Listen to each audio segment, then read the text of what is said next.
গোবিন্দ, গোবিন্দ।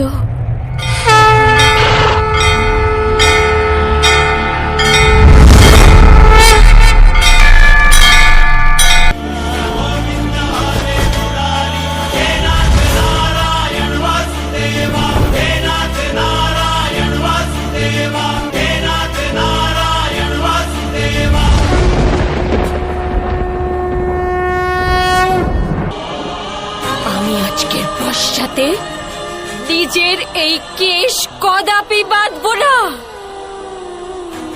মস্তকে চূড়ামণি কদাপি ধারণ করব না।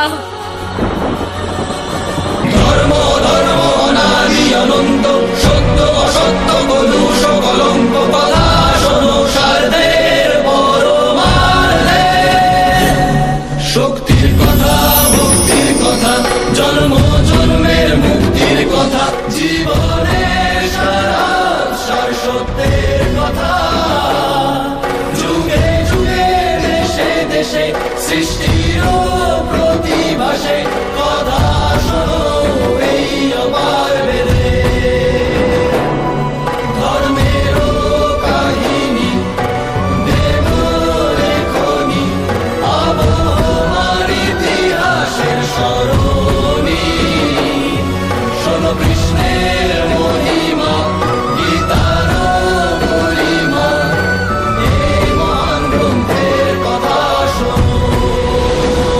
মহাভারত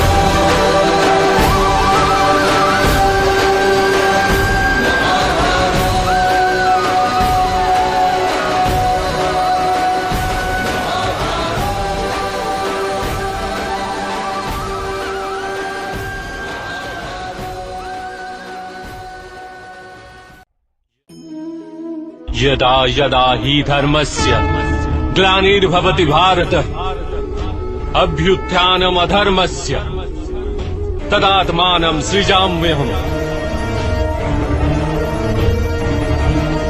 परित्राणाय साधूनां विनाशाय च दुष्कृतां धर्म संस्थापनार्थाय संभवामि युगे युगे। যখনই ধর্মের হানি ঘটে, যখনই অধর্ম বৃদ্ধি পায়, তখনই সৎ পুরুষদের উদ্ধার হেতু, অধর্মীদের বিনাশ হেতু আর ধর্মের পুনঃস্থাপনা হেতু আমি জন্মগ্রহণ করি। এ প্রত্যেক যুগে হয়ে আসছে আর আগামীতেও এই রূপই হবে। আমি অবিনশ্বর পরমাত্মা, আমি মৎস্য অবতার আর আমি বামন অবতার। আমি পরশুরাম আর আমি রামচন্দ্র ছিলাম।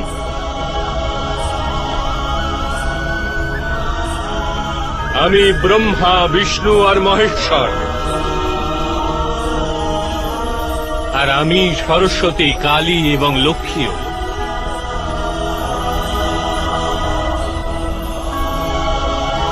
আমি না পুরুষ, না স্ত্রী, আর না নপুংসক। আমি না শরীর, না শরীরের অংশ। আমি জ্ঞান, আমি সৃষ্টি, চৈতন্য আর পরম ব্রহ্ম। আমি সমস্ত কিছু, আর আমি কিছুই নই। এরূপ প্রত্যেক যুগে ঘটেছে আর আগামীতেও এই রূপই ঘটতে থাকবে।